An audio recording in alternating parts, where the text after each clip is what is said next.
তুমি কি জানো এই বছর যে ছেলেটা বুয়েটে সপ্তম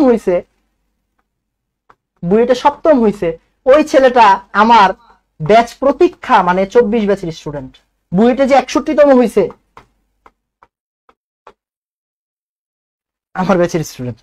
এই বছর আমার থেকে 53 জন মেডিকেলে চান্স পাইছে। 53 জন, লিটারেলি 53 জন মেডিকেলে চান্স পাইছে। 53 জন।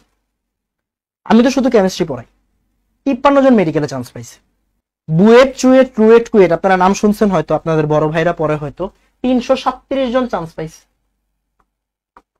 বুয়েট, চুয়েট, রুয়েট, কুয়েটে।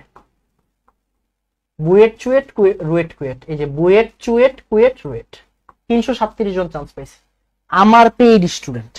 তো বুঝতেই পারতেছেন, আপনার মেডিকেল টার্গেট থাকুক বা ইঞ্জিনিয়ারিং, কোনো সমস্যা নাই, আপনি জাস্ট এখানে ভর্তি হবেন, তাইলেই হবে, বাদ বাকি আমি দেখবো।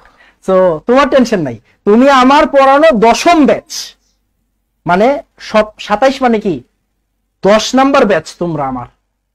তোমার টেনশন নাই, তুমি মেডিকেলে পড়তে চাও, তুমি ঢাকা ভার্সিটিতে পড়তে চাও, তুমি ইঞ্জিনিয়ারিং পড়তে চাও, তোমার কিভাবে কেমিস্ট্রি পড়তে হবে আমি তোমারে করে দিব, তোমার টেনশন নাই। ক্লিয়ার? তোমার টেনশন নাই।